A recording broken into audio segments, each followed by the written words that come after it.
ओम शांति। आज है 20 मई 2020 की साकार मुरली। पहले सुनते हैं मुरली की मुख्य पॉइंट्स। आज बाबा ने कहा, तुम्हें सारा दिन बुद्धि में यह स्मृति रहनी चाहिए कि हमने ही 84 जन्म लिए हैं। हम ही विश्व के मालिक देवी देवता थे। बाप फिर से हमको देवी देवता बना रहे हैं, तो नशा चढ़ना चाहिए ना। लेकिन कईयों को यह ज्ञान अमृत हजम नहीं होता, इसलिए नशा भी नहीं चढ़ता। जिन्हें नशा चढ़ा हुआ होगा वह औरों का कल्याण किए बिगर रह नहीं सकेंगे, फूल बनाने की सर्विस में लगे रहेंगे। फिर कहा, पवित्र बनने के साथ पढ़ाई भी रोज पढ़नी है। अगर पढ़ाई छोड़ दी तो 6-8 मास पवित्रता की धारणा करने वाले भी गिर पड़ते हैं। तुम्हें बेहद का बाप कहते हैं, अब पतितपना छोड़ो, इस अंतिम जन्म पवित्र जरूर बनो। यह रावण राज्य खत्म होने वाला है, फिर स्वर्ग में यह विष होगा नहीं। आगे कहा, इस पुरानी देह का अभिमान छोड़ो, एक बाप को याद करते रहो तो अंतमति सोगति हो जाएगी और तुम लक्ष्मी नारायण बन जाएंगे। तुम बच्चों में धूतीपना नहीं होना चाहिए। तुम्हें एक दूसरे का परचिंतन नहीं करना, क्योंकि यही मुख्य अवगुण बाप से बेमुख करा देता है। जिनकी विनाश काले प्रीत बुद्धि है वह स्वर्ग के महलों में जाएंगे, और जिनकी बुद्धि विपरीत है उनको मिलेगा वनवास। और लास्ट में बाबा ने कहा, सभी सीताओं का योग एक राम से जुड़ाओ। तुम्हारा धंधा यही है, मैसेंजर बन सबको बाप का यही मैसेज दो कि केवल एक बाप को याद करो, बाकी सब हैं पर चिंतन की बातें। अब सुनते हैं महावाक्यों को विस्तार से। मुरली का सार। मीठे बच्चे, धंधा आदि करते भी सदा अपनी गोडली स्टूडेंट लाइफ और स्टडी याद रखो। स्वयं भगवान हमको पढ़ाते हैं, इस नशे में रहो। प्रश्न, जिन बच्चों को ज्ञान अमृत हजम करना आता है उनकी निशानी क्या होगी? उत्तर, उन्हें सदा रूहानी नशा चढ़ा रहेगा और उस नशे के आधार पर सबका कल्याण करते रहेंगे। कल्याण करने के सिवाय दूसरी कोई बात करना भी उन्हें अच्छा नहीं लगेगा। कांटों को फूल बनाने की ही सेवा में बिजी रहेंगे। ओम शांति। अब तुम बच्चे यहाँ बैठे हो और यह भी जानते हो कि अभी हम पार्टधारी हैं। 84 जन्मों का चक्र पूरा किया है, यह तुम बच्चों की स्मृति में आना चाहिए। जानते हो कि बाबा आया हुआ है हमको फिर से राज्य प्राप्त कराने व तमो प्रधान से सतो प्रधान बनाने। यह बातें सिवाय बाप के और कोई नहीं समझाएंगे। तुम यहाँ जब बैठते हो तो तुम जैसे स्कूल में बैठे हो, बाहर हो तो स्कूल में नहीं हो।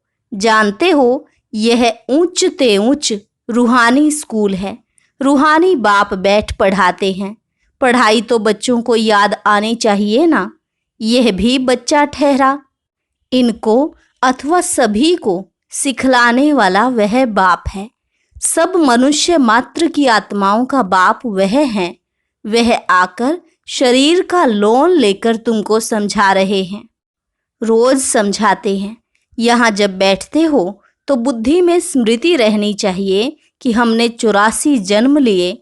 हम विश्व के मालिक थे, देवी देवता थे, फिर पुनर्जन्म लेते लेते आकर पट पड़े हैं। भारत कितना सॉल्वेंट था, सारी स्मृति आई है। भारत की ही कहानी है, साथ साथ अपनी भी। अपने को फिर भूल ना जाओ। हम स्वर्ग में राज्य करते थे, फिर हमको 84 जन्म लेने पड़े। ये सारा दिन स्मृति में लाना पड़े। धंधादी करते स्टडी तो याद आनी चाहिए ना।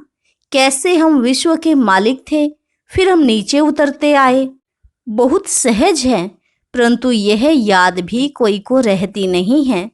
आत्मा पवित्र ना होने के कारण याद खिसक जाती है। हमको भगवान पढ़ाते हैं, यह याद खिसक जाती है। हम बाबा के स्टूडेंट हैं। बाबा कहते रहते हैं, याद की यात्रा पर रहो। बाप हमको पढ़ाकर यह बना रहे हैं, सारा दिन यह स्मृति आती रहे। बाप ही स्मृति दिलाते हैं। यही भारत था ना। हम सो देवी देवता थे, सो अब असुर बने हैं। पहले तुम्हारी बुद्धि आसुरी थी, अब बाप ने ईश्वरीय बुद्धि दी है। परंतु फिर भी कोई कोई की बुद्धि में बैठता नहीं है, भूल जाते हैं। बाप कितना नशा चढ़ाते हैं। तुम फिर से देवता बनते हो तो वह नशा रहना चाहिए ना। हम अपना राज्य ले रहे हैं, हम अपना राज्य करेंगे। कोई को तो बिल्कुल नशा चढ़ता नहीं है, ज्ञान अमृत हजम ही नहीं होता है। जिन्हें नशा चढ़ा हुआ होगा उन्हें किसका कल्याण करने के सिवाय दूसरी कोई बात करना भी अच्छा नहीं लगेगा। फूल बनाने की सर्विस में ही लगे रहेंगे। हम पहले फूल थे, फिर माया ने कांटा बना दिया, अब फिर फूल बनते हैं। ऐसी ऐसी बातें अपने से करनी चाहिए। इस नशे में रह तुम किसको भी समझाएंगे तो झट कोई को तीर लगेगा। भारत गार्डन ऑफ अल्लाह था, अब पतित बन गया है। हम ही सारे विश्व के मालिक थे, कितनी बड़ी बात है। अभी फिर हम क्या बन गए हैं, कितना गिर गए। हमारे गिरने और चढ़ने का यह नाटक है। यह कहानी बाप बैठ सुनाते हैं। वह है झूठी, यह है सच्ची। वह सत्यनारायण की कथा सुनाते हैं। समझ से थोड़े ही है कि हम कैसे चढ़े फिर कैसे गिरे हैं। यह बाप ने सच्ची सत्यनारायण की कथा सुनाई है। राजाई कैसे गंवाई ये सारी है अपने ऊपर। आत्मा को अभी मालूम पड़ा है कि हम कैसे अब बाप से राजाई ले रहे हैं। बाप यहाँ पूछते हैं तो कहते हैं हाँ नशा है, फिर बाहर जाने से कुछ भी नशा नहीं रहता। बच्चे खुद समझते हैं, भले हाथ तो उठाते हैं, परंतु चलन ऐसी है जो नशा रह ना सके। फीलिंग तो आती है ना। बाप बच्चों को स्मृति दिलाते हैं, बच्चे तुमको मैंने राजाई दी थी, फिर तुमने गंवा दी। तुम नीचे उतरते आए हो, क्योंकि यह नाटक है चढ़ने और उतरने का। आज राजा है, कल उसको उतार देते हैं। अखबार में बहुत ऐसी ऐसी बातें पढ़ती हैं, जिसका रिस्पॉन्ड दिया जाए तो कुछ समझे। यह नाटक है, यह याद रहे तो भी सदैव खुशी रहे। बुद्धि में है ना। आज से 5000 वर्ष पहले शिव बाबा आया था, आकर राजयोग सिखाया था, लड़ाई लगी थी। अभी ये सब राइट बातें बाप सुनाते हैं। यह है पुरुषोत्तम संगम युग। कलयुग के बाद यह पुरुषोत्तम युग आता है। कलयुग को पुरुषोत्तम युग नहीं कहेंगे, सतयुग को भी नहीं कहेंगे। आसुरी संप्रदाय और दैवी संप्रदाय कहते हैं, उनके बीच का है यह संगम युग। जबकि पुरानी दुनिया से नई दुनिया बनती है, नई से पुरानी होने में सारा चक्र लग जाता है। अभी है संगम युग। सतयुग में देवी देवताओं का राज्य था, अब वह है नहीं। बाकी अनेक धर्म आ गए हैं, यह तुम्हारी बुद्धि में रहता है। बहुत हैं जो 6-8 मास 12 मास पढ़कर फिर गिर पड़ते हैं, फेल हो पड़ते हैं। भल पवित्र बनते हैं, परंतु पढ़ाई नहीं करते तो फंस पड़ते हैं। सिर्फ पवित्रता भी काम नहीं आती। ऐसे बहुत सन्यासी भी हैं, वह सन्यास धर्म छोड़ जाए गृहस्थी बन जाते हैं, शादी आदि कर लेते हैं। तो अब बाप बच्चों को समझाते हैं, तुम स्कूल में बैठे हो, यह स्मृति में है हमने अपनी राजाई कैसे गंवाई, कितने जन्म लिए। अब फिर बाप कहते हैं विश्व के मालिक बनो, पावन जरूर बनना है। जितना जास्ती याद करेंगे उतना पवित्र होते जाएंगे, क्योंकि सोने में खाद पड़ती है, वह निकले कैसे। तुम बच्चों की बुद्धि में है, हम आत्मा सतो प्रधान थी, 24 कैरेट थी, फिर गिरते गिरते ऐसी हालत हो गई है। हम क्या बन गए? बाप तो ऐसे नहीं कहते कि हम क्या थे। तुम मनुष्य ही कहते हो, हम देवता थे। भारत की महिमा तो है ना। भारत में कौन आते हैं, क्या ज्ञान देते हैं, यह कोई नहीं जानते। यह तो पता होना चाहिए ना कि लिबरेटर कब आते हैं।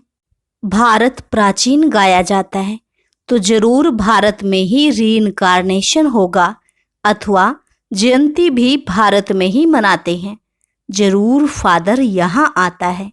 कहते भी हैं भागीरथ तो मनुष्य शरीर में आया होगा ना। फिर घोड़े गाड़ी भी दिखाई है। कितना फर्क है। कृष्ण और रथ दिखाया है। मेरा किसको पता नहीं है। अभी तुम समझते हो बाबा इस रथ पर आते हैं, अर्थात ब्रह्मा के तन में। इनको ही भाग्यशाली रथ कहा जाता है। ब्रह्मा सो विष्णु चित्र में कितना क्लियर है। त्रिमूर्ति के ऊपर शिव। यह शिव का परिचय किसने दिया? बाबा ने ही बनवाया ना। अभी तुम समझते हो बाबा इस ब्रह्मा रथ में आए हैं। ब्रह्मा सो विष्णु, विष्णु सो ब्रह्मा। यह भी बच्चों को समझाया है। कहाँ 84 जन्म के बाद विष्णु सो ब्रह्मा बनते, कहाँ ब्रह्मा सो विष्णु 1 सेकेंड में। वंडरफुल बातें हैं ना बुद्धि में धारण करने की। पहले पहले समझाना होता है बाप का परिचय। भारत स्वर्ग था जरूर। हेवनली गॉड फादर ने स्वर्ग बनाया होगा। यह चित्र तो बड़ा फर्स्ट क्लास है। समझाने का शौक रहता है ना। बाप को भी शौक है। तुम सेंटर्स पर भी ऐसे समझाते रहते हो। यहाँ तो डायरेक्ट बाप है। बाप आत्माओं को बैठ समझाते हैं।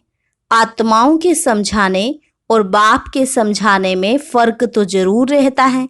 इसलिए यहाँ सम्मुख आते हैं सुनने लिए। बाप ही घड़ी घड़ी बच्चे बच्चे कहते हैं। भाई भाई का इतना असर नहीं रहता जितना बाप का रहता है। यहाँ तुम बाप के सम्मुख बैठे हो। आत्माएं और परमात्मा मिलते हैं तो इसको मेला कहा जाता है। बाप सम्मुख बैठ समझाते हैं तो बहुत नशा चढ़ता है। समझते हैं बेहद का बाप कहते हैं, हम उनका नहीं मानेंगे। बाप कहते हैं हमने तुमको स्वर्ग में भेजा था, फिर तुम 84 जन्म लेते लेते पतित बने हो, फिर तुम पावन नहीं बनेंगे। आत्माओं को कहते हैं। कोई समझते हैं बाबा सच कहते हैं, कोई तो झट कहते बाबा हम पवित्र क्यों नहीं बनेंगे। बाप कहते हैं मुझे याद करो तो तुम्हारे पाप कट जाएंगे, तुम सच्चा सोना बन जाएंगे। मैं सभी का पतित पावन बाप हूँ। तो बाप की समझानी और आत्माओं की अर्थात बच्चों की समझानी में कितना फर्क है। समझो कोई नए आ जाते हैं, उनमें भी जो यहाँ का फूल होगा तो उनको टच होगा। यह कहते ठीक है। जो यहाँ का नहीं होगा तो समझेगा नहीं। तो तुम भी समझाओ। हम आत्माओं को बाप कहते हैं तुम पावन बनो। मनुष्य पावन बनने के लिए गंगा स्नान करते हैं, गुरु करते हैं, परंतु पतित पावन तो बाप ही है। बाप आत्माओं को कहते हैं कि तुम कितने पतित बन गए हो। इसलिए आत्मा याद करती है कि आकर पावन बनाओ। बाप कहते हैं मैं कल्प कल्प आता हूँ। तुम बच्चों को कहता हूँ यह अंतिम जन्म पवित्र बनो। यह रावण राज्य खत्म होना है। मुख्य बात है ही पावन बनने की। स्वर्ग में विष होता नहीं। जब कोई आते हैं तो उनको यह समझाओ कि बाप कहते हैं अपने को आत्मा समझ, मुझ बाप को याद करो तो पावन बन जाएंगे। खाद निकल जाएगी। मन मनाभव अक्षर याद है ना। बाप निराकार है, हम आत्मा भी निराकार हैं। जैसे हम शरीर द्वारा सुनते हैं, बाप भी इस शरीर में आकर समझाते हैं। नहीं तो कैसे कहें कि मामेकम याद करो, देह के सभी संबंध छोड़ो। जरूर यहाँ आते हैं, ब्रह्मा में प्रवेश करते हैं। प्रजापिता अब प्रैक्टिकल में है। इन द्वारा हमको बाप ऐसे कहते हैं हम बेहद के बाप की ही मानते हैं। वह कहते पावन बनो, पतितपना छोड़ो, पुरानी देह के अभिमान को छोड़ो, मुझे याद करो तो अंतमति सोगति हो जाएगी, तुम लक्ष्मी नारायण बन जाएंगे। बाप से बेमुख करने वाला मुख्य अवगुण है एक दूसरे का परचिंतन करना, इविल बातें सुनना और सुनाना।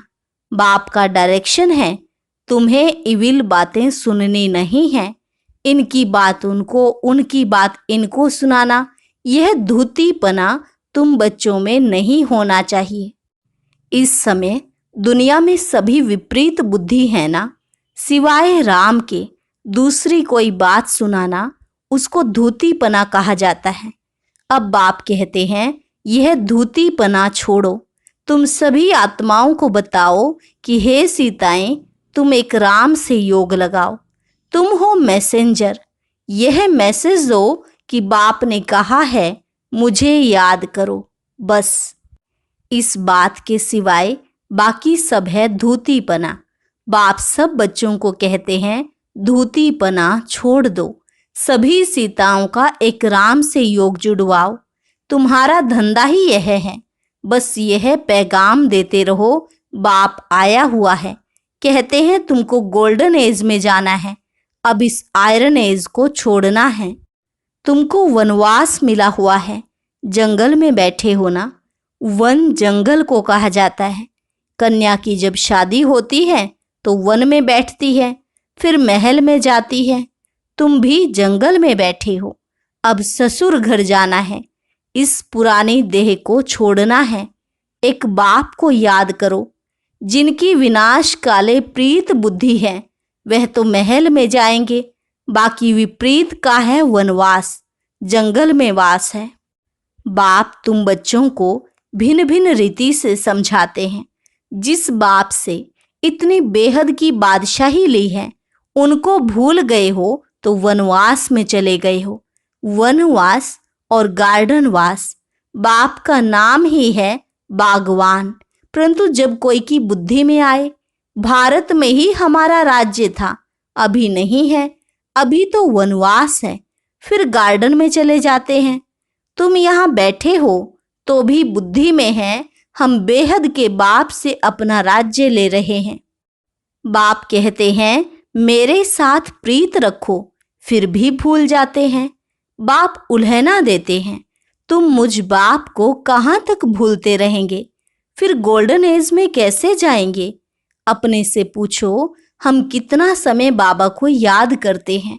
हम जैसे कि याद की अग्नि में पड़े हैं जिससे विकर्म विनाश होते हैं। एक बाप से प्रीत बुद्धि होना है। सबसे फर्स्ट क्लास माशूक है जो तुमको भी फर्स्ट क्लास बनाते हैं। कहाँ थर्ड क्लास में बकरियों मिसल ट्रेवल करना, कहाँ एयर कंडीशन में, कितना फर्क है। यह सब विचार सागर मंथन करना है तो तुमको मजा आएगा। यह बाबा भी कहते हैं मैं भी बाबा को याद करने लिए बहुत माथा मारता हूँ, सारा दिन ख्यालात चलती रहती हैं। तुम बच्चों को भी यही मेहनत करनी है। अच्छा, मीठे मीठे सिकिलधे बच्चों प्रति मात पिता बाप दादा का याद प्यार और गुड मॉर्निंग। रूहानी बाप की रूहानी बच्चों को नमस्ते। रूहानी बच्चों की रूहानी बाप दादा को नमस्ते नमस्ते, गुड मॉर्निंग। धारणा के लिए मुख्य सार है। पहली पॉइंट, किसी को भी एक राम बाप की बातों के सिवाय दूसरी कोई भी बातें नहीं सुनानी है। एक की बात दूसरे को सुनाना, पर चिंतन करना, यह धूतीपना है, इसे छोड़ देना है। दूसरी पॉइंट, एक बाप के साथ प्रीत रखनी है। पुरानी देह का अभिमान छोड़ एक बाप की याद से स्वयं को पावन बनाना है।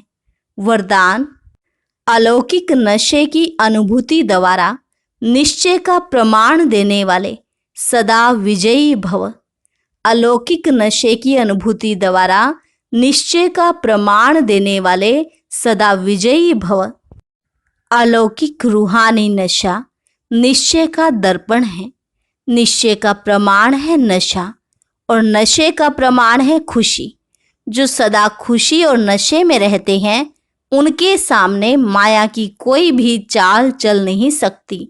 बेपरवाह बादशाह की बादशाही के अंदर माया आ नहीं सकती। अलौकिक नशा सहज ही पुराने संसार व पुराने संस्कार भुला देता है। इसलिए सदा आत्मिक स्वरूप के नशे में, अलौकिक जीवन के नशे में, फरिश्तेपन के नशे में या भविष्य के नशे में रहो तो विजयी बन जाएंगे। स्लोगन: मधुरता का गुण ही ब्राह्मण जीवन की महानता है, इसलिए मधुर बनो और मधुर बनाओ। मधुरता का गुण ही ब्राह्मण जीवन की महानता है, इसलिए मधुर बनो और मधुर बनाओ। अच्छा, अभी 3 मिनट हम कमेंट्री के द्वारा शक्तिशाली योग करेंगे। उसके लिए स्क्रीन पर जो फोटो दिखाई दे रहा है इसको टच करें। जैसे ही आप इसको टच करेंगे तो आपको विजिट चैनल मिलेगा, उसको क्लिक करें या नीचे कमेंट सेक्शन में लिंक दिया गया है वह ओपन करें। ओम शांति।